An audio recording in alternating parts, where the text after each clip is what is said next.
Contracts with words and oaths are signed with blood, but only broken hearts truly know the value of real love. Alicia Monroe once had it all: fame, career, faith, until she lost everything in a storm of betrayal and prejudice. When Ethan Whitmore, the cold heir of a southern empire, handed her the marriage contract, both thought it was nothing more than a desperate bargain. But from the ashes of lies, an unexpected flame of love ignited, and to keep it alive, they had to fight not only against family and the media, but also against the deepest wounds within themselves. This is not just a love story, but a reminder. Sometimes, truth and love are the only weapons strong enough to overcome every storm. Alicia Monroe stood motionless in the ruined remains of Southern Grace, the restaurant that had once been the most incredible pride of her life. The wind had ripped away the roof tiles, rainwater still pooled across the dark wooden floor, and sunlight seeped through cracked gaps like scars after the storm. Once, this place had glowed with lights, filled with the laughter of guests and the fragrance of southern dishes crafted by her hands. Only the steady, cold dripping of rain remained, echoing like the pounding of fate's hammer. The Savannah storm that year had not only swept away hundreds of seaside homes, but also carried off Alicia's career, the thing she had spent all her youth building. She had been born in a working-class neighborhood on the west side of the city, the only daughter in a family that survived by working 3 shifts to keep food on the table. With the help of a scholarship, Alicia made it into Harvard Business School, a rarity in her community. Years of relentless effort had taken her from a self-taught chef to the owner of a chain of 5 acclaimed restaurants along the Georgia coast. Southern Grace was the jewel of that chain, where politicians, businessmen, and artists all came to be served the contemporary Southern cuisine that Alicia took such pride in. But within a single week after the storm, everything collapsed. The insurance company refused to pay, citing pre-existing structural issues that Alicia had never been warned about. Her partner, Daniel Cho, the trusted friend who had started this business with her, was discovered to have secretly siphoned $3 million from the company account into offshore havens beyond reach. The FBI stepped in. The media descended like vultures, splashing photos of Alicia leaving the federal building across front pages, branding her the fallen black businesswoman. What cut deepest was the betrayal. Daniel had been her right hand, the one she trusted so completely that she left him complete control of finances while she focused on building the brand. In sleepless nights of struggle, they had split sandwiches and spoken of the future. Never had she imagined he would be the one to dig her grave. Now, not only was the money gone, but the butation was destroyed, and she was also branded an accomplice. Though she had been entirely unaware, public opinion didn't wait for a court verdict. In their eyes, a wealthy black woman could not possibly be clean. She remembered vividly that afternoon with the insurance officer, a middle-aged white man, his voice flat and rehearsed. "Miss Monroe, we're very sorry, but the building's structure had deteriorated before the storm. Your policy does not cover this." Alicia kept calm, though her hands trembled on the mold-stained table. "Deteriorated? Your own inspector cleared this building last year." The man avoided her eyes, shrugging slightly. "We'll send the full report to your attorney. Good luck." The final words rang like mockery. When Alicia left the restaurant that day, Savannah's sky still hung heavy after the storm, and shattered roof tiles were scattered across the sidewalk. She knew well what good luck meant in his mouth. Prepare to fight an entire system already decided she had no chance of winning. In the weeks that followed, her life spiraled without breaks. Reporters dug into her working-class background, twisting it into proof she lacked the pedigree to manage big money. One paper sneered, "Monroe may know how to season chicken, but she can't manage millions." Those words cut deeper than the mounting debts. Piece by piece, she lost everything. The penthouse, the brand-new Lexus, her prized collection of antique cookware. At last, to pay the lawyer fighting to keep her out of prison, Alicia sold even the pearl necklace her mother had left her. 8 months later, the woman once honored in Forbes, under 40, now wore a catering uniform of black and white, quietly pouring wine for the same people who had once dined at her restaurant. They looked through her like a support beam in the room. That night's event was held in the glass tower of Whitmore Industries, Savannah's most powerful family empire. Alicia stood behind the counter, silver tray in hand, catching every whispered remark. One guest murmured to another, "After the Monroe scandal, who would ever trust a black entrepreneur again?" The words cut into her like a blade. She bit her lip, forcing her hands steady as she refilled champagne glasses. Memories rushed back. The opening day of Southern Grace, her mother crying with joy in the kitchen, her vow to prove that black women could stand at the pinnacle of fine dining. Now it was all smoke. But on that night, when humiliation seemed absolute, the wheel of fate turned. As Alicia approached a table near the window to serve, a voice she recognized from Savannah's elite carried across the air. 18 months, Margaret. Just 18 months. Connor inherits everything if I don't marry and have a child. Alicia froze. Connor Whitmore was infamous in business circles, the conservative cousin notorious for fighting Savannah's environmental projects. The man's voice pressed on, heavy with restraint. I need an intelligent wife, strong enough to endure the attacks, but desperate enough to accept my terms. Where do I find such a woman? Alicia's heartbeat quickened. She knew that voice. Ethan Whitmore, the young CEO the press had once hailed as the family's reform generation, the man who controlled billions and the future of thousands of Savannah workers. She lifted her eyes. Across the crystal light, her gaze met his, and in that instant, amid the music, laughter, and poisonous whispers around her, Alicia saw something familiar in Ethan's eyes: loneliness. Ethan Whitmore's eyes did not leave her, as though he had found something after months of drowning in family wars. Alicia quickly turned away, hiding her unease, though her heart still pounded. She slipped back into the shadows near the counter, tray in hand, but fragments of his conversation with lawyer Margaret reached her ears. They were planning a strategic marriage, his only way to keep the family legacy from Connor's grasp. Alicia closed her eyes, forcing composure. This was none of her business. She was just a server, surviving on meager wages. Yet, for a fleeting moment, she imagined, what if she were the woman Ethan sought, someone desperate but strong enough? The words cut into her mind like a key. When the event ended that night, Alicia left through the back gate where the catering staff crowded to pack away. The damp air smelled of trash and exhaust. A co-worker whispered, "Word is, Ethan Whitmore's getting married, probably to some society princess." Alicia said nothing. She walked quickly, her flat shoes soaked from the rain, her heart heavy. Inside her mind, two voices clashed. One, her pride, her hunger to rise again on her own. The other, harsh reality, debts, ruin, the looming threat of prison for crimes she hadn't committed.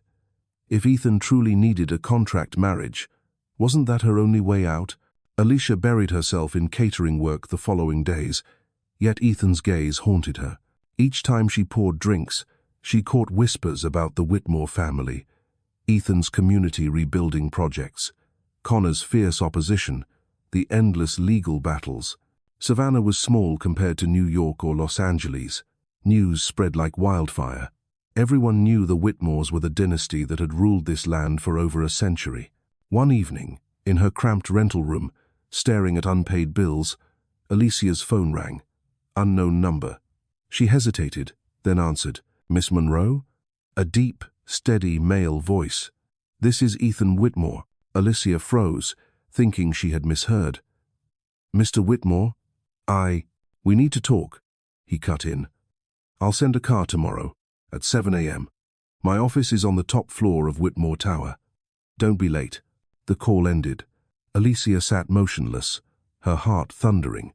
No explanation, no chance to refuse, just a command. But she knew. This was the opportunity fate had thrown her way. The next morning, Alicia wore the simplest black dress she still had, with scuffed old shoes, and stepped into the gleaming glass of Whitmore Tower.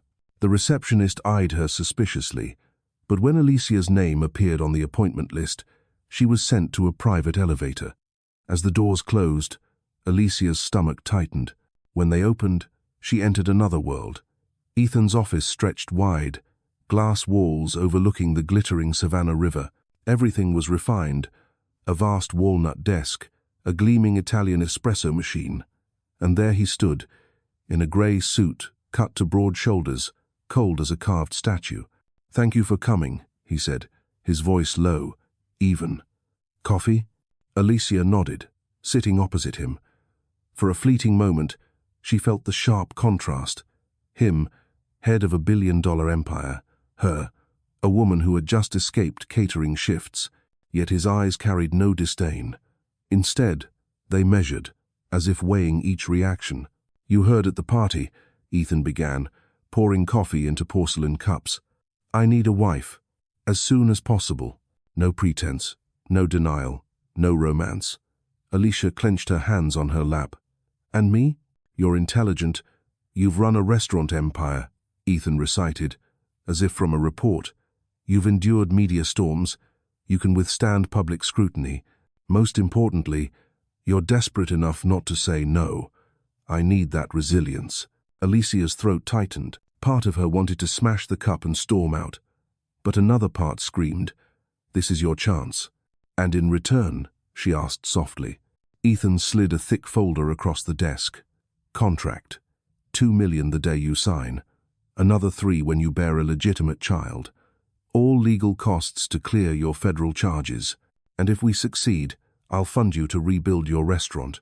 The room fell silent, save for the hum of the air conditioner. Alicia opened the folder, skimming clause after clause. It was no different from a business deal, except it was tied to her life, body, and dignity. "You think I'm just a commodity?" Alicia asked, eyes blazing. "No," Ethan replied, showing a trace of emotion for the first time. "I think you're a partner. But this is a dangerous deal, and neither of us has any choice." Alicia sat in silence. Memories flooded her. Her mother's exhausted years working to put her through school, the sneers at the party about the bankrupt black businesswoman, her mother's pearl necklace pawned away, and across the table, Ethan watched her, dark eyes reflecting the same loneliness she knew in herself. At last, she signed. Ethan nodded. No smile, no celebration, only the cold certainty of a man closing a deal. But as Alicia left his office, she knew her life had turned onto a road with no return. That afternoon, Alicia walked along the Savannah River. The water still churned muddy after the storm, and small boats were tied tight to the docks. The air smelled of salt and damp. In her bag, the thick contract weighed like stone. She lifted her face to the pale grey sky. For the first time in months, she didn't feel entirely cornered. The path ahead was still shadowed, but at least now she held a chance, though the price might be everything left of her heart. Whitmore Tower rose high over downtown Savannah, an untouchable symbol of power. Its deep blue glass walls reflected the city from the stately mansions lining River Street to the rundown housing blocks on the west side where Alicia Monroe had grown up. For many, Whitmore Tower was proof of a dynasty that had reigned over the South for centuries.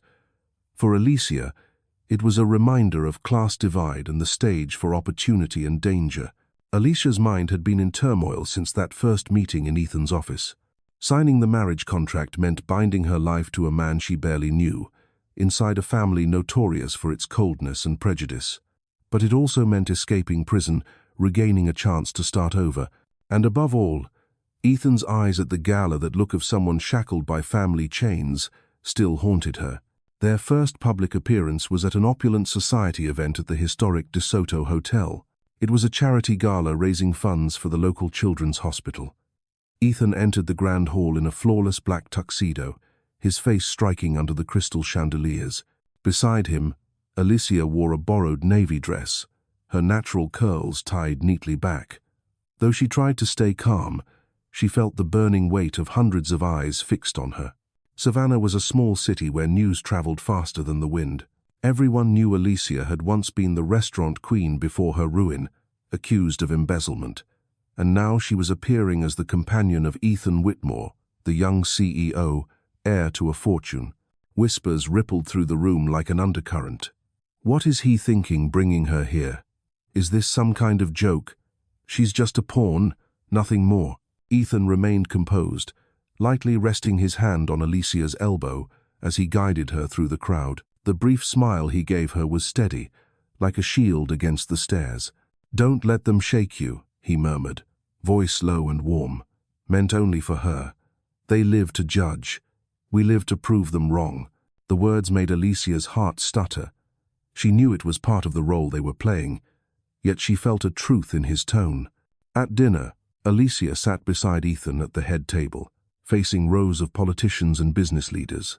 When a half-joking, half-sneering senator said, "Perhaps Miss Monroe can share a lesson in how not to handle finances," the table erupted in laughter. Alicia's face burned hot, but before she could respond, Ethan leaned forward, his hand resting on the back of her chair. "What I've learned from Miss Monroe," he said firmly, "is that only those who dare to fail ever earn the chance at a greater rebirth. Some of us have never risked anything, so we'll never understand." The table fell silent. The senator flushed, fumbling for a new topic. Alicia stared at Ethan, stunned. This man, renowned for his ruthlessness in business, had just defended her publicly. For a fleeting moment, she forgot this was just a marriage arrangement. After the gala, the Savannah River breeze tugged at Alicia's dress as they stood on the hotel balcony. Ethan spoke quietly. "I'm sorry they insulted you. I know how brutal this world is to women, especially black women." Alicia froze. It had been so long since she'd heard a wealthy white man admit such a truth. "What did you think, bringing me into this game?" she asked, her voice edged with challenge. "Aren't you afraid they'll look down on you?" Ethan held her gaze. "I need a partner, not an ornament. You have intelligence, grit, and nothing left to lose. That makes you stronger than anyone else in that room." His words made Alicia want to laugh and cry at once. All her life, she had heard, "You're not enough, you're too different, you're too reckless." For the first time, someone told her her desperation itself was strength. Back in her small rented room, Alicia looked at herself in the mirror that night. The borrowed navy dress was wrinkled, and the makeup faded. But in her reflection, she glimpsed again the woman who had once stood at the top. Maybe, just maybe, Ethan was right. Perhaps she still had the strength to rise again. After the gala, news of Alicia Monroe at Ethan Whitmore's side splashed across Savannah's papers. Some mocked, "Whitmore billionaire paired with fallen queen. Surprise couple or inheritance stunt?" The press seized the chance to tear apart a woman who had once risen high only to fall. Alicia read the headlines in a small cafe where she went to avoid being noticed. Each line cut deep, but she forced herself to swallow the pain. She had entered the Whitmore game, where losing meant disgrace and survival. Ethan called her the very next morning. "Stop reading the news. The public will forget quickly. What matters is that you and I control the story." "Control?" Alicia scoffed. "You think we can control it when the whole city's waiting to see me fall again?" His voice dropped. "I don't care what they think. I care if you're strong enough to keep going. If not, stop now." The words silenced her. He didn't say it outright, but she knew he would lose everything if she gave up. That pressure both suffocated her and lit a fire. This time, she would not let anyone else decide her fate. That weekend, Ethan brought Alicia to the Whitmore estate, the riverside mansion, where his family had gathered for generations. The air felt heavy when she stepped past the wrought-iron gates. Ivy-clad walls, towering white columns, and stern portraits of ancestors lining the great hall all carried one message: "This is our domain, and you are an outsider." Vivian Whitmore, Ethan's mother, appeared first. She wore an ivory silk dress, hair perfectly pinned, eyes sharp as glass. "Ah, so this is Miss Monroe," her voice appraised like a buyer at auction. "I've heard much about you. I hope only the good things," Alicia replied with a polite smile. Vivian arched a brow. "Savannah is small. Word travels fast. Still, our family does believe in second chances." Her tone sounded like praise, yet each word reminded Alicia she was here because of failure, not success. Before Alicia could respond, Connor Whitmore entered the sitting room. Nearly as tall as Ethan but softer in frame, his cold blue eyes amused her. "So this is my cousin's surprise fiancé," he drawled. "An interesting choice." "A pleasure," Alicia said, shaking his hand. His grip tightened, pressing dominance. But Alicia did not flinch. She held his gaze, smiling back a silent defiance. That night's dinner was the real test. Around the long, white-clothed table, Candles flickering, crystal glasses gleaming. Every question aimed at Alicia was sugar-coated but barbed.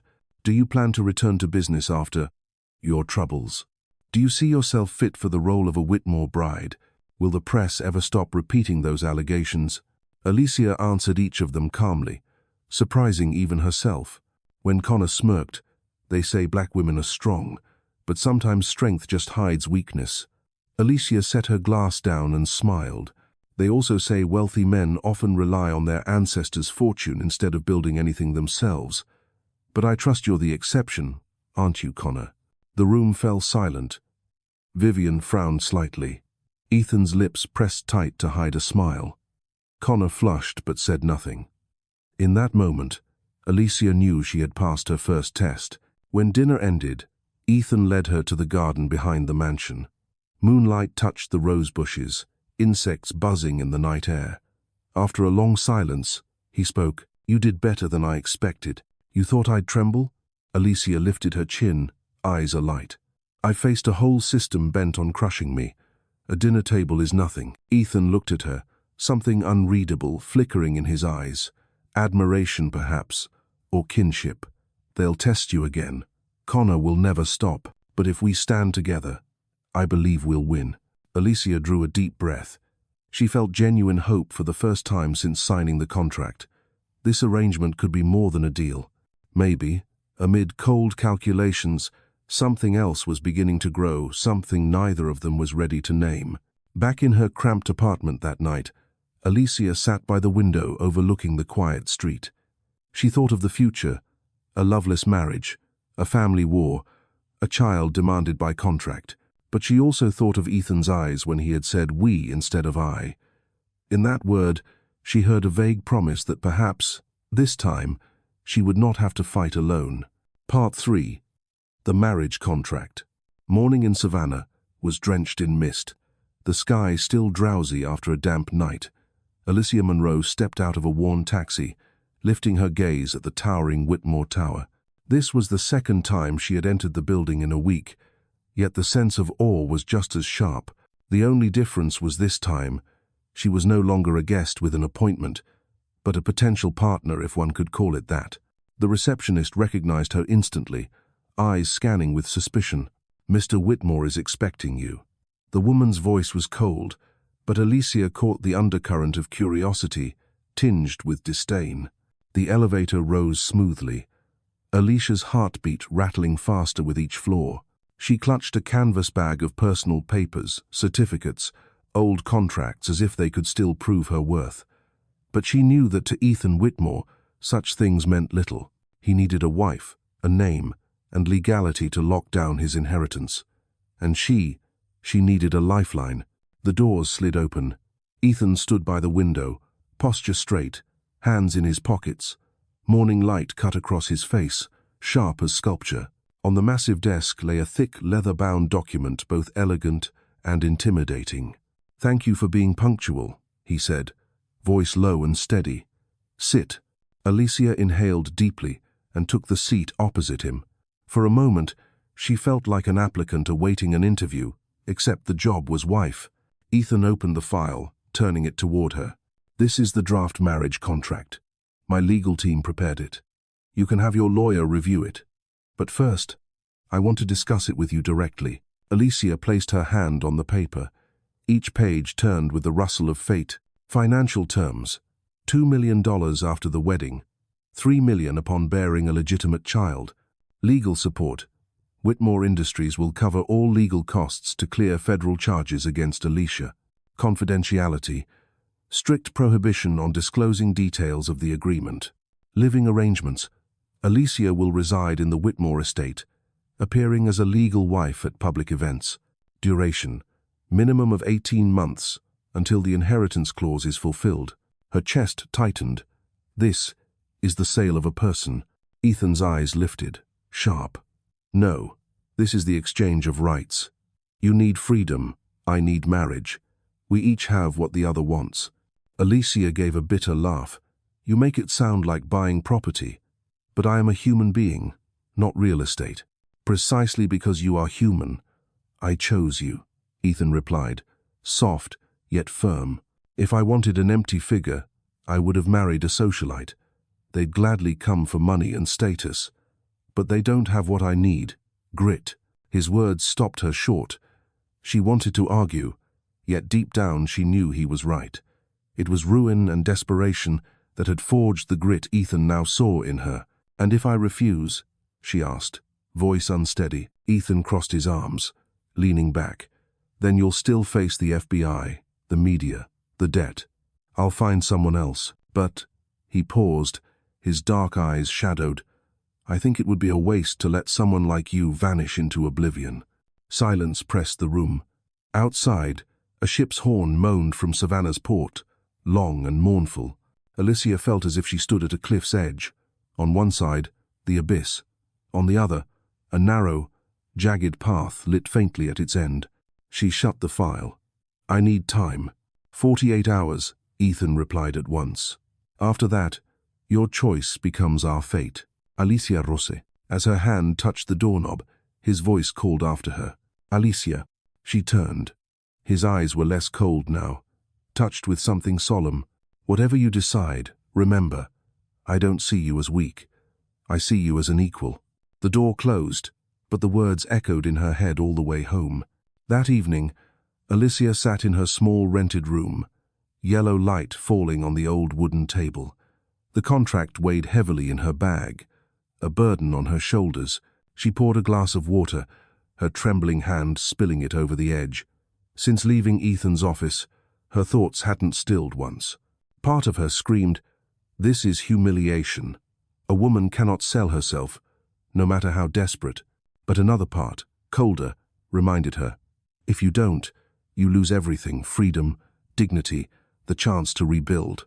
This contract may be the only ticket to survival." Her phone buzzed. On the screen, Tasha Williams, her childhood friend, the only one she still kept close.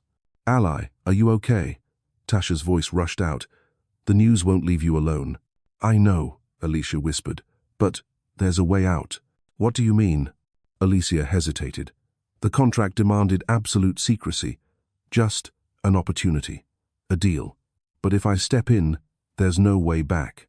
Tasha was silent for a beat. "You've already lost too much, Ali. Sometimes survival means taking the path you never thought you would. Just remember, don't let them forget who you are." Her friend's words gripped her like a hand in the dark. Alicia hung up, staring out the window. Savannah's streets were empty, streetlights pooling over sidewalks still scarred by the storm. She thought of her mother, who had worked herself raw to raise her, always saying, "You may lose everything, but never lose faith in yourself." Alicia pulled the contract from her bag, flipping through the dry clauses. This was no love story, the words reminded her. Yet she recalled Ethan's eyes at the gala when he said he needed a partner, not an ornament. In those eyes, she had seen a loneliness that was real. 2 days later, Alicia returned to Whitmore Tower. Her steps were steadier now, no longer trembling. Ethan was at his desk. As she entered, he closed his laptop. "Decided?" His tone gave nothing away. Alicia laid the signed contract on the table. "I agree, but with one condition." For a moment, Ethan's eyes lit, before composure returned. "Go on. I don't want just to be rescued. I want a real chance to rebuild. I won't accept a showpiece if you're funding my new restaurant. I want full creative and managerial control. No one will say Alicia Monroe lived off her husband." Ethan studied her for a long moment, then gave a slow nod. "Deal. I never intended to make you a shadow. If you fail, it will be your choice. If you succeed, that too." In that instant, Alicia realized. This marriage, though born of contract, at least rested on respect. Ethan flipped to the last page, signing with a sharp stroke. As the ink dried, he looked up. "It's official. We're partners, and soon, husband and wife." No smile, no flourish. But in his cold certainty, Alicia felt her fate diverge onto a new path. Leaving the office, she descended the elevator with a strange blend of fear and relief. Fear of stepping willingly into a loveless arrangement, relief that at least she had chosen, rather than being selected for. Outside, Savannah's sky broke open with sunlight after days of rain. The river shimmered like thousands of coins tossed into its depths. Alicia stood on the tower's steps, breathing deep. No longer just a woman scorned by society, she was now a piece in a larger plan, perhaps even a pawn in a brutal game. But she promised herself, if I must be a pawn, then I will be a pawn that moves by her hand. The marriage chamber at the Chatham County Courthouse held nothing romantic. Just a crooked curtain, an American flag in the corner, and an aging judge reading the vows in a monotone voice. Alicia Monroe wore a plain cream dress, bought last minute from a discount rack, her face bare except for a touch of lipstick. Ethan Whitmore stood beside her, in a grey pinstripe suit, tie perfectly knotted, no flowers, no music, no guests, only two lawyers and a witness. By the authority of the state of Georgia, the judge intoned, I now pronounce you husband and wife. Alicia signed, her hand trembling slightly on the pen. When Ethan signed, his strokes were straight and decisive, like the closing of a business deal. They exchanged a kiss, short, proper, enough for the courthouse clerk's camera to capture proof. Yet when their lips touched, Alicia shivered not from love, but from the realization that her life was now bound to a man she had known for only weeks. Hours later, a sleek black limousine carried Alicia to the Whitmore estate by the river. The white-columned mansion rose proudly, surrounded by rose gardens and ancient oaks. It was not just a residence in Savannah, the symbol of a dynasty that had shaped the city. Alicia stood before the grand wooden door, heart heavy. Entering this house meant becoming Ethan's wife, and a target for every scrutinizing gaze. Vivian Whitmore was the first to greet them. She wore an ivory silk gown, a triple strand of pearls at her throat, and hair swept into a regal chignon. Her eyes scanned Alicia from head to toe, pausing pointedly on the worn shoes. Welcome to the family, Vivian said, voice sweet but cold. May your marriage bring stability. Alicia smiled politely. Thank you. I will do my best to be worthy of the name. A flicker of displeasure passed in Vivian's eyes, as if Alicia had challenged the unspoken line between outsider and insider. That evening's reception felt more like a social tribunal than a celebration. Dozens of Whitmore relatives, uncles with heavy bellies, aunts glittering with jewels filled the walnut-floored ballroom.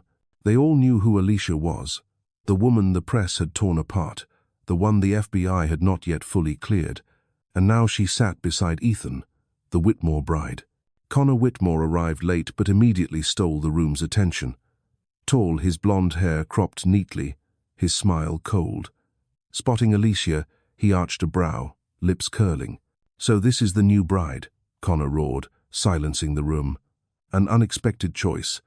I commend my cousin for knowing how to keep things interesting. A few chuckles rippled. Alicia set down her glass, her smile calm. Thank you. Marriage should be built on trust and challenge, not predictability. Connor's eyes glinted. They say you were once a brilliant entrepreneur. Pity those ventures collapsed.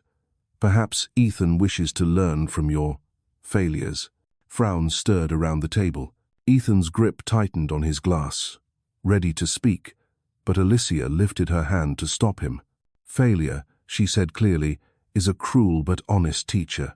I've learned the most dangerous person is not the one who falls, but the one who never dares to walk. The room went still. Ethan looked at his new wife, surprise and pride mingling in his eyes. Connor smirked, but there was a flash of something else, a realization that Alicia's wit could match his. When the party ended, Alicia slipped onto the balcony, the moon shimmering over the river, ships anchored in the distance. Ethan joined her, hands in his pockets, silent until he spoke. You didn't have to confront them so soon. I can handle Connor. Alicia turned, a wry smile on her lips. If I don't handle him myself, they'll always think I'm your shadow. I've already lost everything once. I didn't come here to bow my head. Ethan studied her for a long moment. There was warmth in his eyes for the first time, something Alicia hadn't expected from a man so cold. That first night in the Whitmore mansion, Alicia was shown in the blue suite, a soft blue guest chamber with windows opening to the rose garden. A connecting door led to Ethan's room, but he did not cross it. Standing at the threshold, he said, "This is your space. I won't intrude unless you want me to." But you will need to appear with me at every event. They'll dissect our every gesture." Alicia nodded. "I know. We signed the contract." Ethan pressed his lips to add something more, then turned away. The door closed, leaving Alicia alone in luxury she'd never imagined. Yet instead of joy, she felt only coldness. In the following days, Alicia learned quickly that marriage in fire was not just words on paper. Each breakfast in the cavernous dining room felt like a hearing. Vivian always sat at the head, voice sharp as a blade. A Whitmore woman must uphold social standards. "Alicia, do you even know how to host a proper tea?" Alicia smiled. "I once hosted grand openings for hundreds of guests. I doubt tea is harder." Vivian's brows lifted, her eyes flickering with discontent. Connor, of course, seized every chance to jab. At a family gathering, he brought up the FBI probe. Must be quite the thrill, appearing in court as the fallen businesswoman. "I hope my cousin knows how to choose the right lawyers to keep the family out of scandal." Alicia met his gaze head-on. "People like to assume I was a victim, but the truth is, I'm still here. And many who once laughed at me are gone from the market. Perhaps I'm not the weak one in this story." Connor's smirk faltered. Ethan's hand brushed the back of her chair, a quiet acknowledgement. A week after the wedding, Ethan and Alicia attended their first event as husband and wife, a fundraiser for housing redevelopment. The media swarmed, cameras flashing like lightning. "Mr. Whitmore, why choose Alicia Monroe as your wife? Mrs. Whitmore, how do you respond to your past financial scandal? Is this marriage just for inheritance?" Ethan's grip tightened on Alicia's hand as he led her past the reporters. Inside, he leaned close, voice low. "They want you to falter. Don't give it to them." Alicia lifted her chin, smiling with confidence. When a sponsor asked bluntly, "Miss Monroe, what makes you think you deserve to stand beside a Whitmore?" Alicia answered without hesitation, "Because I'm not here to lean on him. I'm here to build with him. And since I once built an empire from nothing, I know I can do it again." The hall fell silent for a beat before scattered applause rose. Ethan looked at her, surprise and admiration sparking in his gaze. That night, back at the mansion, Ethan paused at her door. "You did better than I expected," he said, his voice low and genuine. "You thought I'd crumble?" Alicia lifted a brow. "I'm used to people doubting me. It only makes me stronger." He was quiet for a moment, then nodded. "I'm starting to believe. Maybe we're more than just a contract." Alicia froze, her heart tightening. She knew she shouldn't let emotion slip in. But in that moment, under the warm hallway light, she didn't see the cold CEO. She saw a man wrestling with the chains of his family, as she had with society's prejudice. The door closed. Yet this time, the distance between their rooms felt smaller than ever. 4 weeks after the wedding, Alicia Monroe sat in the boardroom on the 40th floor of Whitmore Tower, surrounded by executives in sharp, expensive suits. A thick dossier for a merger deal with a chemical company in Florida lay on the table. Ethan presided at the head, his face like ice, eyes fixed on the financial projections. CFO Robert spoke with confidence. "If we complete this merger, revenue will increase by 20% within 2 years. This is a golden opportunity." Nods circled the table.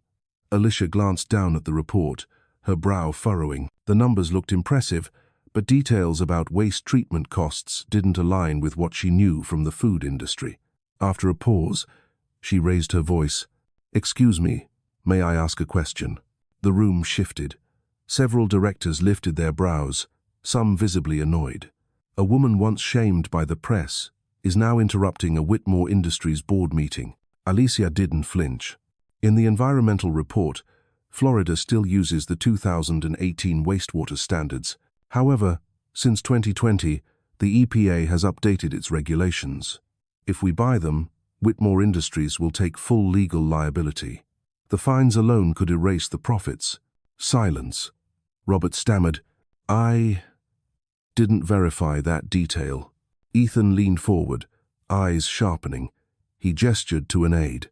"Pull the EPA 2020 regulations." The screen lit up. New mandatory standards for chemical plants. Whitmore would face tens of millions in fines if the merger went ahead. A few directors lowered their eyes, avoiding Ethan's gaze. Sweat glistened on Robert's brow. Ethan tapped his fingers on the table. "Thank you, Alicia. It seems you just saved us from a foolish mistake." For the first time, amidst the suffocating air of the boardroom, Alicia felt genuine respect directed toward her not only from Ethan, but from several executives as well. After the meeting, Ethan entered the office where Alicia was gathering papers. He leaned against the doorframe, arms folded. "You just saved my company at least $20 million. Alicia shrugged, half teasing. "Consider it my dowry." He laughed, a rare, startling sound in rooms usually filled with tension. "I'm starting to think I didn't pay you enough." Her cheeks warmed, but she hid it with a sharp smile. "Don't forget, I've got a contract binding you. You won't escape easily." His eyes linger, softening. For a moment, silence stretched, the space between business talk and something unspoken. But beyond the boardroom, the world was less forgiving. The press devoured every detail of the Whitmore couple. Tabloids printed photos of them leaving restaurants, attending events, and even walking down the street. Cruel comments swarmed online. "She's a gold digger. He's a fool for marrying a failure. This is nothing but a family stunt." Connor fanned the flames. In a sly interview, he said, "I wish my cousin happiness. But the Whitmore family has always valued honor. Time will tell." Enough to plant doubt in public opinion. The pressure forced Ethan to bring Alicia to more public events. They had to perform as a loving couple. Hand touches, exchanged glances, tender smiles all became weapons against gossip. Ethan suddenly bent down at an arts fundraiser and kissed Alicia in front of dozens of cameras. At first, it was a strategy, but as his lips pressed hers, Alicia felt her whole body shiver. The crowd applauded, flashbulbs exploding. In the limousine afterward, Alicia turned. "You didn't warn me." Ethan's voice was quiet. "I didn't plan to. But at that moment, I didn't want anyone to think you were just my shadow. I wanted them to see you as the wife I chose." Her breath caught. For the first time, she couldn't tell where the contract ended, but the truth began. Days blurred into a rhythm.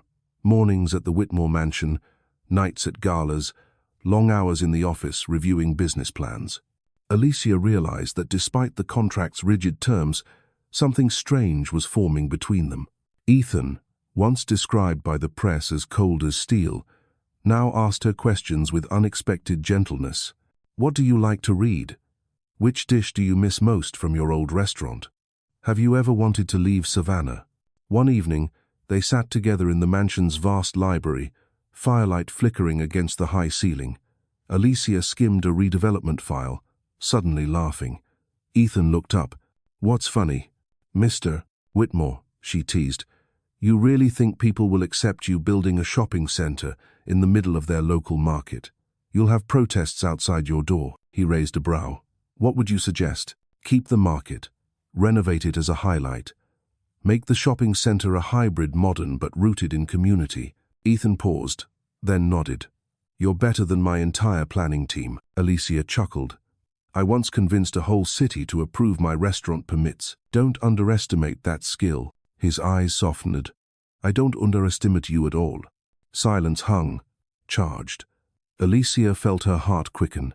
She bent back to the file, but couldn't erase the sense that the boundary between contract and feeling was dissolving.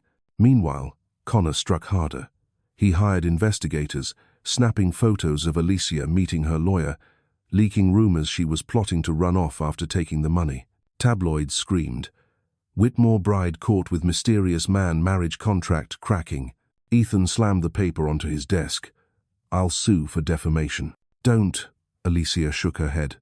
"A lawsuit only spreads it further. We need another way, show them we're real." So, at a major Savannah business gala, Ethan and Alicia performed as an inseparable pair.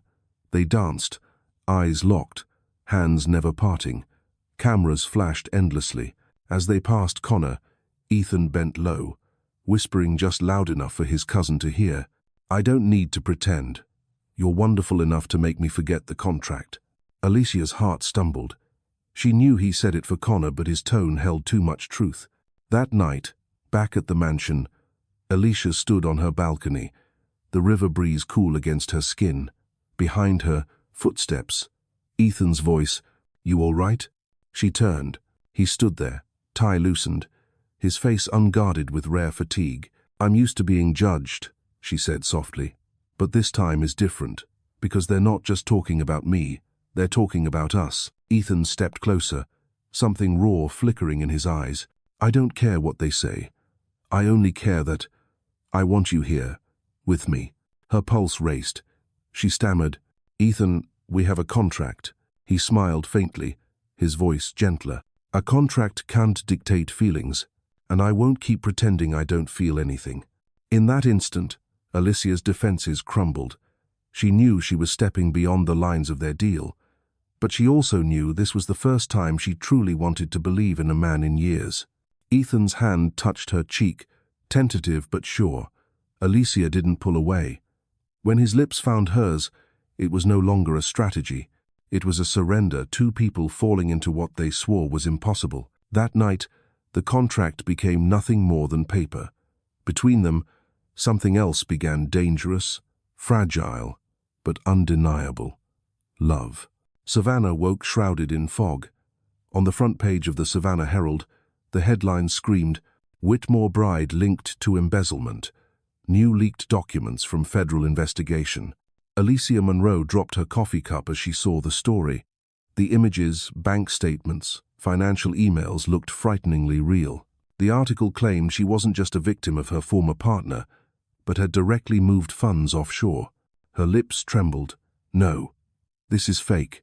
Ethan entered the dining room, holding his own copy of the paper. His eyes were dark, not at her but at the unseen enemy pulling strings. "Connor," he spat. Only he could time this leak so perfectly.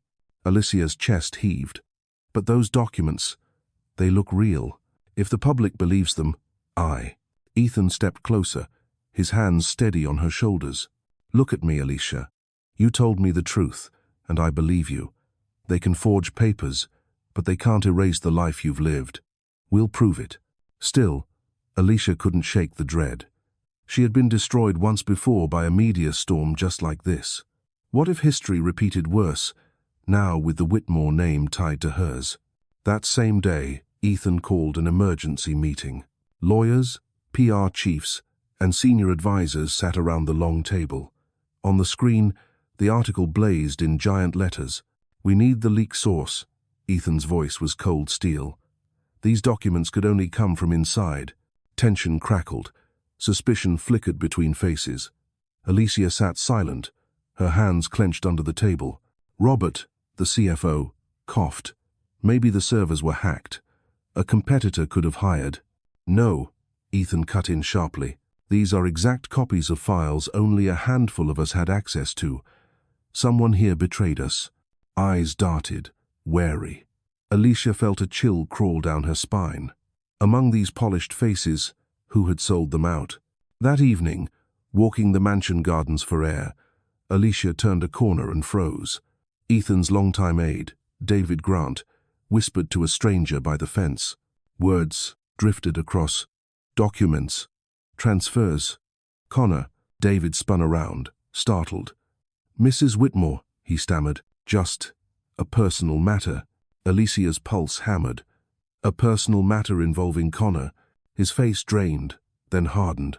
"You misunderstood." He strode off, leaving her in the shadows with dread coiling in her chest. That night, she told Ethan. His jaw tightened, eyes clouded. "David has been my most trusted aide for 8 years. But if you're right," Alicia laid her hand over his. "Ethan, I once trusted Michael. He destroyed everything. Don't let blind loyalty ruin you, too." For a moment, Ethan said nothing, then gave a grim nod. For the first time, Alicia saw not just his fury at Connor, but the deep hurt of a man realizing he might have been stabbed in the back. 2 days later, Whitmore Tower boiled like a pressure cooker. Reporters swarmed the lobby, cameras flashing like lightning. Questions flew. "Mr. Whitmore, did you know your wife is tied to embezzlement?" "Mrs. Whitmore, are you prepared to face trial? Is this marriage a cover-up for financial crimes?" Ethan and Alicia walked side by side, his arm firm around her waist. "We face this together," the gesture said. Still, Alicia felt like prey surrounded by wolves. Inside the elevator, she exhaled shakily. They won't stop, Ethan. One article was enough to kill me last time. And now, his voice was iron. This time you're not alone. This time, they face me too. That night, Ethan summoned David into the mansion's library. Alicia sat quietly in the corner, witness to the reckoning.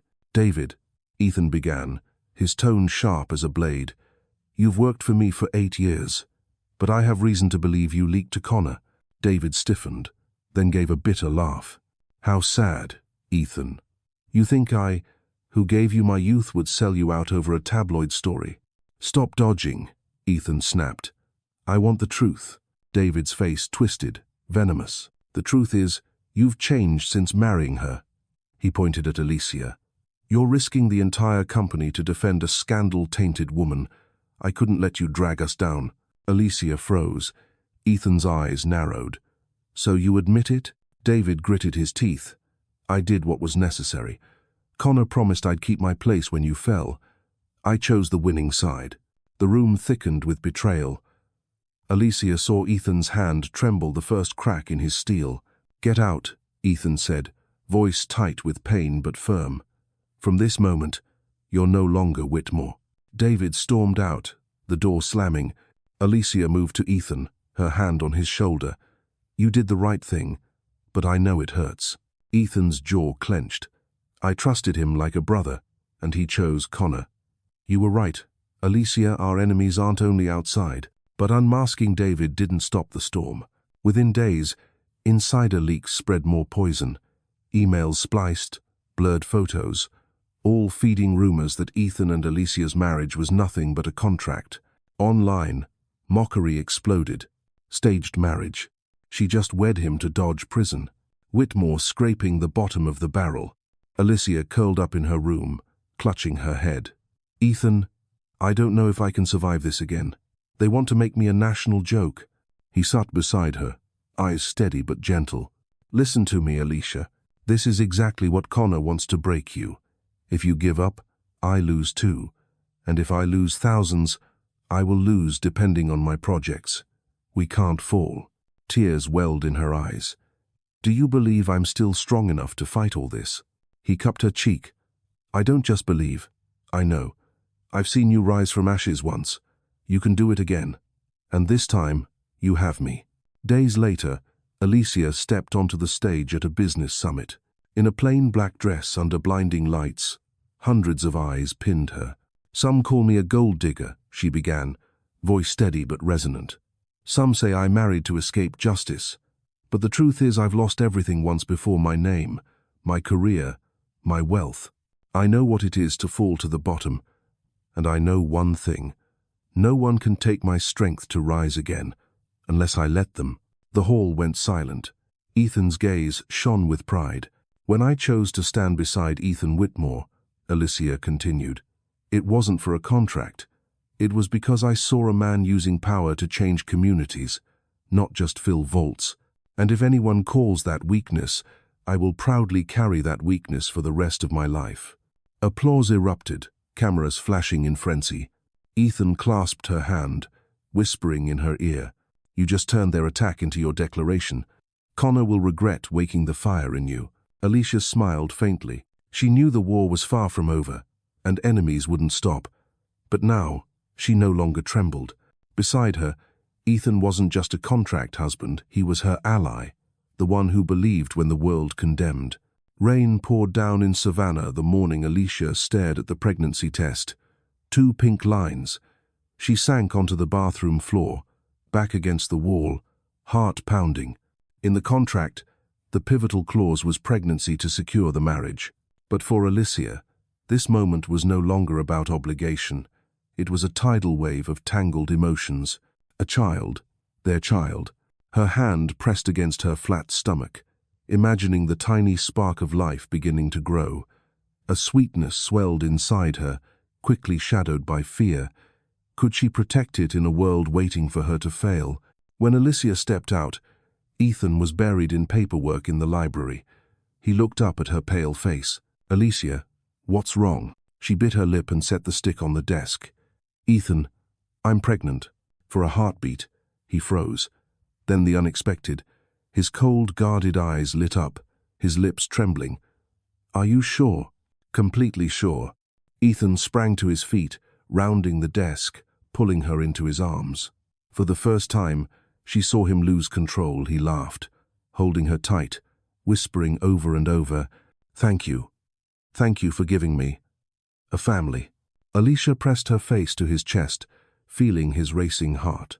At that moment, she understood that this child wasn't Ethan's contract clause. It was a gift he had never dared to dream of. They kept the news private at first, but nothing escaped Vivian's eyes in the Whitmore mansion. One morning, seeing Alicia's hand drift to her belly, Vivian asked coolly, "You're pregnant?" Alicia nodded. Vivian's lips curved in a thin smile. "Then congratulations. At least you've fulfilled the most important part of the bargain." "This isn't just a bargain," Alicia replied, her eyes steady. "This is my child, and I will protect it with everything I have." Vivian blinked, surprised by the steel in her tone, before turning away with veiled displeasure. Connor, meanwhile, saw an opportunity. At a dinner party, he raised his glass deliberately. "A clever move, Ethan. Secure the inheritance with blood. But who's to say the child is truly Whitmore blood?" Gasps rippled. Alicia clenched her fist under the table, but Ethan rose, eyes glacial. "Connor, one more insult to my wife, and I will treat it as open war." The air froze. Connor smirked, shrugged, but hatred flashed in his eyes. That night, Alicia sat on the balcony, one hand protectively over her belly. Ethan draped a coat around her shoulders. "I'm sorry you had to hear that," he murmured. "I'm not afraid of him," Alicia whispered. "I'm only afraid I'm not strong enough to protect this baby." Ethan clasped her hand, placing it over his chest. "You don't have to protect alone. From now on, we fight together for our child, for this family." In his eyes, she saw steel, but also tenderness.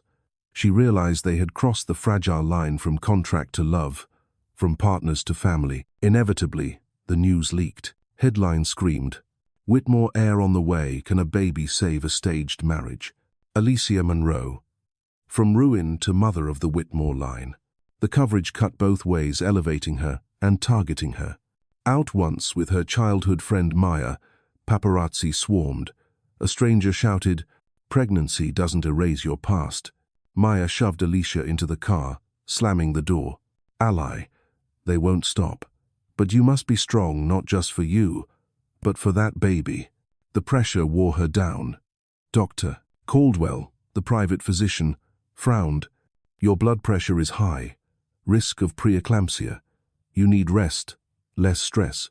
Alicia gave a weary smile. "Doctor, how can I rest when the whole city wants me broken?" Ethan gripped her hand. "You will rest. I'll stand against the storm. I promise." But promises felt fragile when Connor grew bolder. While Ethan was at the tower one evening, a manila envelope slid under Alicia's bedroom door. Inside, blurry photos of her meeting her lawyer months ago, and a note, "The baby won't save you. When the truth comes out, everything falls." Alicia trembled, instinctively cradling her stomach. Someone was watching her every move. When Ethan returned, he found her on the bed, eyes red. He read the note, his face darkening. "Connor," he growled. Only he would sink this low. "Ethan," Alicia whispered, "if he drags our baby into this war, I don't know if I can survive it." He sat beside her, pulling her against him. "Listen to me. He can strike at money and reputation, but he will never touch our love or child. I swear I will protect you both with everything I am." Yet nights brought nightmares. Alicia dreamed of courtrooms, of her baby torn from her arms while Connor laughed in the shadows. Ethan woke to her sobs, holding her tight. "You're not alone. I'm here. We'll fight, and we'll win." Alicia realized in his embrace that for the first time in years, she wasn't battling the world alone. At 12 weeks, she stood beside Ethan at the groundbreaking of a housing project for low-income families. Facing the cameras, hand resting on her belly, she spoke, "I once lost everything, but now I carry a new beginning." I want my child to be born in a city where even low-income people have safe homes. That is why I stand here with Ethan, not just as his wife, but as a mother-to-be." Applause erupted. Ethan's eyes glowed with pride. That night, back at the mansion, he whispered against her ear, "I love you, Alicia, not because of a contract, not because of duty, but because of you and our child." Tears slid down her cheeks, but they were not from fear. For the first time, they were from fragile, luminous joy. She knew storms still raged outside, but she had a family here. The media storm hit on a Monday morning, when a national news program aired Connor Whitmore's accusations live. He sat in the studio, calm and polished, speaking as though he were the guardian of family honor. "It pains me to say this," Connor began, "but the public has a right to the truth. Ethan's marriage is not love, but a contract, and the child Alicia Monroe carries may not even be my cousin's." The host feigned shock. "Do you have proof?" Connor smiled smoothly, lifting a thick folder, documents and photos showing Alicia meeting another man just before her pregnancy. "I'm not claiming anything. I'm simply asking the question the public deserves. Is this child truly Whitmore blood?" The words fell like poisoned arrows. Within hours, social media exploded, tens of thousands of comments. Tabloids screaming, "Scandal threatens Whitmore lineage. Alicia Monroe. Mother or fraud?" Alicia sat frozen in the mansion's parlor, her hand on her belly, heart plunging into an abyss. "He's not just attacking me anymore, Ethan. He's attacking our baby." Behind her chair, Ethan's fists clenched white. "Connor has crossed every line. This time, I'll face him in public." The chance came that week at the Whitmore family's annual charity gala. The entire Savannah elite would be present: politicians, magnates, reporters. Connor had chosen his stage. Ethan and Alicia would make it theirs. That evening, Alicia wore a navy silk gown, her small bump just visible. Though her nerves knotted, she held her head high, her hand linked with Ethan's as flashbulbs burst around them. In the hall's center, Connor waited, glass raised, smile triumphant. "Welcome, happy couple," he said loudly enough for all to hear. How touching to see Alicia still strong enough to attend, despite the circumstances of such questionable maternity. Uneasy chuckles rippled. Tension fell like a shroud. Ethan squeezed Alicia's hand, stepped forward, his voice carrying, "If you have something to say, Connor, say it openly." The room held its breath. Connor smirked. "Very well. Ethan, are you certain the baby Alicia carries is truly Whitmore blood? Or are you simply turning a blind eye to protect a staged marriage?" The words slammed like stone. Dozens of eyes turned toward them. Alicia flushed hot, fury rising. She wanted to hurl her glass at him, but Ethan's hand pressed gently to her back, steadying. His gaze locked on Connor, voice ringing clear. "You question my honor. Fine. But do not ever insult my wife or my child. This baby is mine, this baby is Whitmore. If you challenge it, I'll take every proof to court. But tonight, we are not in court. We are here for children in need. It is pathetic that you taint this night with your filth." Murmurs surged. Some nodded in approval. Connor faltered, recovering quickly. "Fine words, but the public deserves the truth. Will you take a DNA test?" Alicia's chest tightened, the blade twisting in her heart. But Ethan did not flinch. He stepped closer, voice hard as iron. "Yes, when my child is born, we will take the test and end this lie forever. And when truth stands clear, you will pay for slander." The declaration crashed through the hall like thunder. Reporters scribbled furiously. Cameras whirred. Alicia's tears burned her eyes.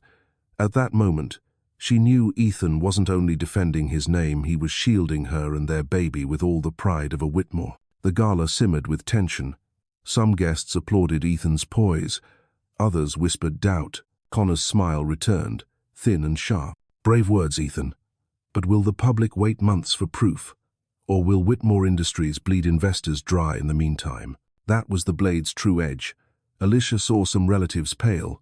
Profit meant more than honor to them, and Connor had struck home. Ethan raised his glass, gaze like steel. "Wise investors know the difference between truth and trickery. Those who chase rumors never had the stature to walk with us anyway.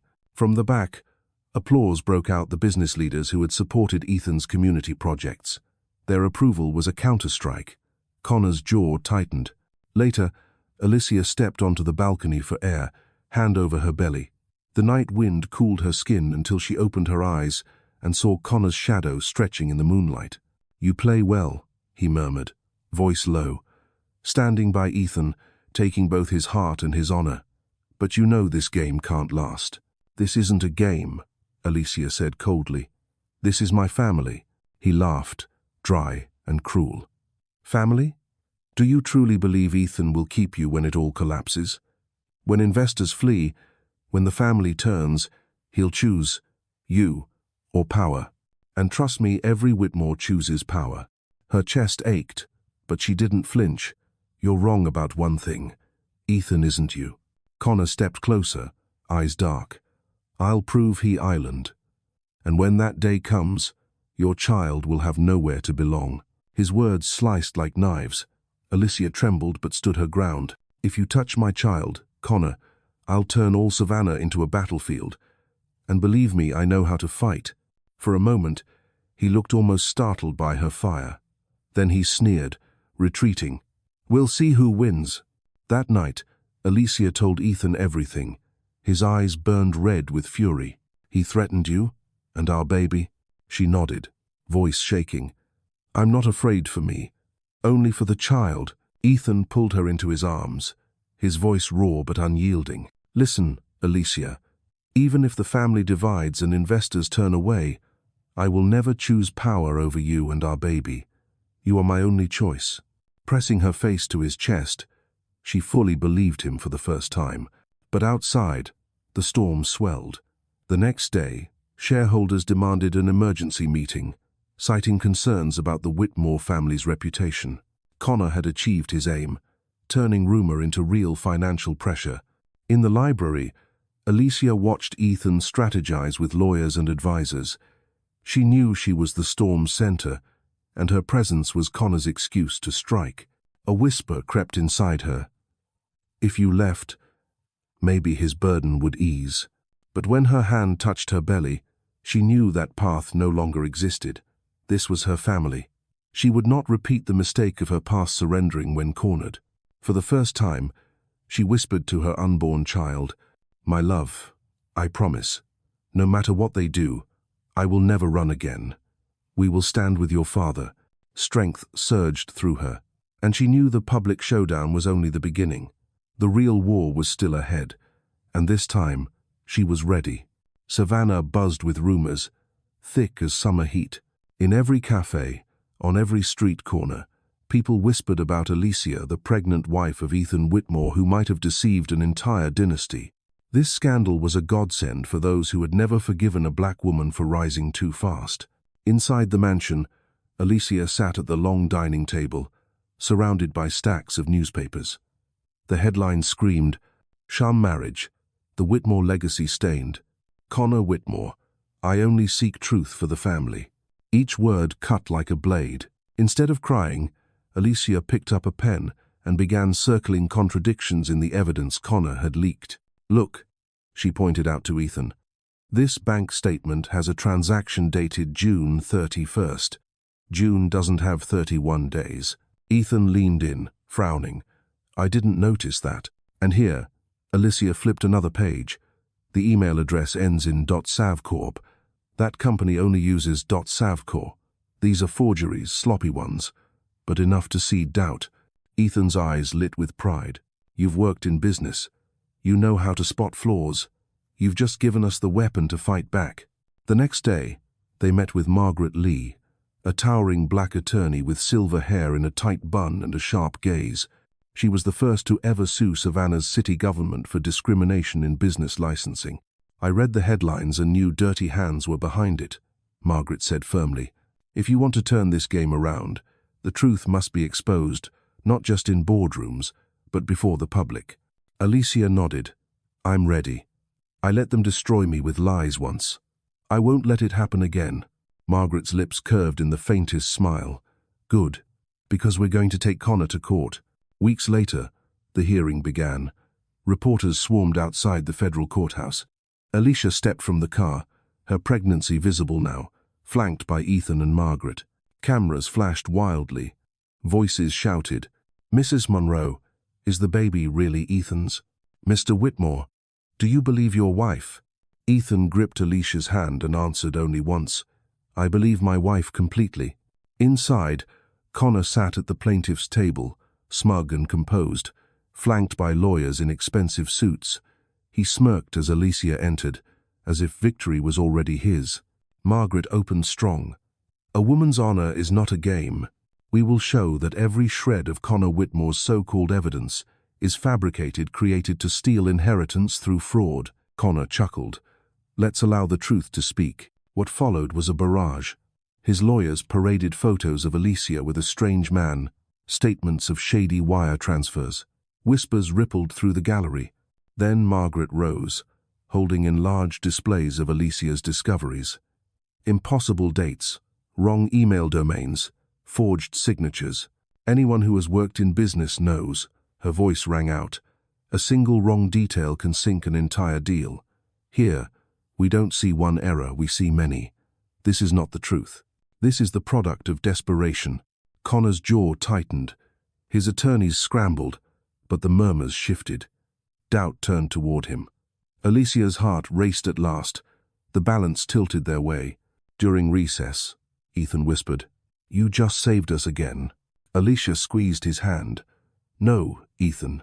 This time, we saved ourselves together." That afternoon, Connor's camp countered with a witness. A middle-aged man named Thomas, claiming he saw Alicia enter a hotel with a secret lover. Gasps swept the courtroom. Alicia felt ice in her veins, but Margaret stood calm as stone. "Mr. Thomas, you say you saw Mrs. Monroe at the Savannah Grand Hotel?" "Yes." "On February 15th, around 8 p.m. "Yes." Margaret displayed surveillance footage. The screen showed Alicia entering the hotel alone, carrying a file folder to meet her bankruptcy attorney. So the secret lover, Margaret concluded crisply, was her lawyer. "Do you care to continue your testimony?" Thomas stammered, fell silent. Laughter rippled through the gallery. Connor's face darkened. When Ethan took the stand, he stood tall, gaze steady. "Mr. Whitmore," Margaret asked, "do you doubt your wife?" "Never," Ethan answered without hesitation. His voice rang with steel. "I've been beside Alicia long enough to know the truth. I saw her smeared before, destroyed by lies. I won't let it happen again. The child she carries is mine, and I am proud of that." The courtroom hushed, then scattered applause broke despite the judge's gavel. Respect gleamed in the eyes that met Ethan's. Then Margaret struck the final blow. She unveiled digital forensics, tracing the forged documents to Connor's personal server. The gallery erupted. Connor leapt up, shouting, "Lies! A set-up against me." The judge banged for order. "These files will go to forensic review. If authenticated, Mr. Whitmore, you may face charges of perjury and evidence tampering." Connor collapsed into his chair, face blazing red. No longer a defender of family honor, he looked exposed, desperate. When the hearing adjourned, reporters swarmed. But this time, the tone had shifted. One female journalist said, "Mrs. Monroe, you showed extraordinary strength today. Do you have a message for women slandered as you were?" Alicia paused, her hand resting on her belly and her eyes steady on the cameras. "Truth can be buried for a while, but it never dies. Never let anyone make you doubt your worth, no matter their power or wealth." Her words spread like wildfire across social media, quoted thousands of times. Alicia was no longer painted as a fraud, but a symbol of resilience against injustice. At the mansion, Ethan and Alicia sat in the library that night. He smiled softly. "You know, today you were stronger than even I imagined. You didn't just defend yourself, you spoke for countless others." She leaned her head against his shoulder, whispering, "I never wanted to be in the spotlight. But if fate throws me into the storm, I'll make sure the storm doesn't consume me." Ethan wrapped her close. Outside, Savannah's nightlights shimmered. Inside, for the first time in months, victory felt within reach. Yet both knew Connor was not finished. He still had one card left. And this war would end only when the truth was laid bare, leaving him no escape. Summer rain poured over Savannah on the morning of the final trial. Outside the federal courthouse, hundreds of reporters crowded under umbrellas, cameras aimed at the doors where Alicia and Ethan would enter. Connor arrived first. His face was taut, though he smiled as his lawyer whispered in his ear. Photographers' flashes erupted. He still believed he had a chance. Inside, the air was heavy. The judge announced the reopening of the case due to new evidence from digital forensics. The room fell silent. After analysis of Mr. Connor Whitmore's personal server, the judge read, "We confirm. All documents presented against Mrs. Alicia Monroe were falsified, created, and edited from devices owned by Mr. Whitmore." A ripple swept through the gallery. Connor shot up, shouting, "It's a setup. I'm being framed." But FBI agents stepped forward, submitting further evidence, wire transfers, activity logs, and an audio recording of him ordering subordinates to fabricate files. The courtroom erupted. Half the gallery applauded, the other half sighed. Connor's face drained of color, his eyes blazing red. Alicia gripped Ethan's hand. Tears shimmered in her eyes, but they were tears of release this time. Truth had finally broken through the muck of lies. The verdict came swiftly. Connor was arrested on the spot for perjury, forgery, and conspiracy to defraud. Cameras captured the moment he was cuffed, his face twisted with rage. As officers led him past, his eyes locked on Alicia, he roared, "You'll regret this. This city will never accept you." Alicia met his gaze, steady. "I don't need this city to accept me. I need my child to know her mother never bowed." Her words, caught by microphones, spread instantly. Within hours, social media overflowed with praise. Alicia, the woman who stood tall in the storm. Weeks later, as autumn settled over Savannah, Alicia entered labor earlier than expected. The medical team was ready. Ethan never left her side, clutching her hand, sweat pouring, as if he too bore the pain. "You can do this, Alicia," he whispered, eyes ablaze. "We've survived everything. You'll get through this, too." The first cry pierced the air. A tiny baby girl lay on Alicia's chest. Moments later, a second cry, a healthy baby boy. Alicia wept, cradling them both. Ethan kissed her forehead, murmuring, "Our family." In the white glow of the hospital room, after months of storms, they finally had peace. This time, the headlines were not cruel. They hailed it as a new chapter for the Whitmores, and filled pages, praising Alicia, the woman who had risen from ruin to become a symbol of rebirth. Vivian, Ethan's mother, visited the hospital. She stood silently by the bassinets, watching the twins sleep.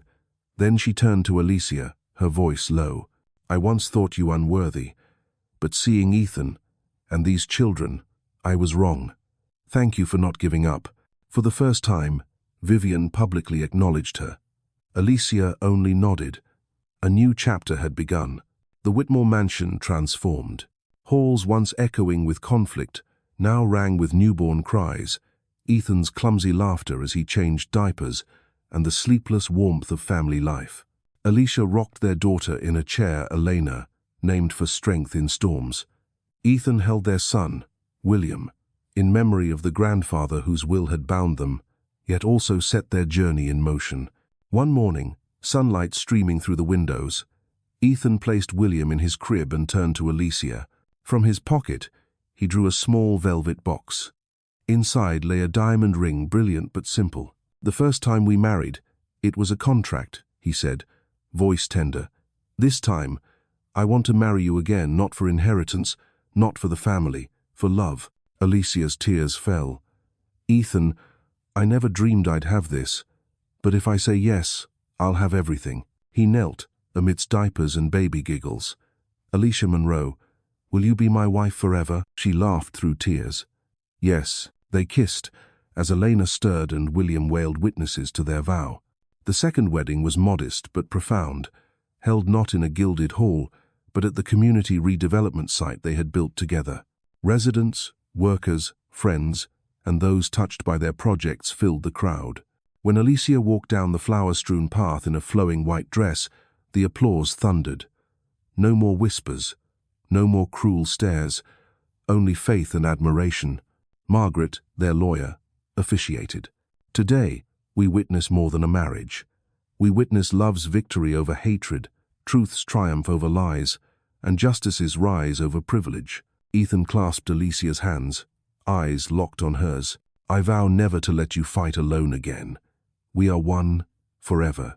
And I vow, Alicia answered, to always believe in you, even when the world doubts.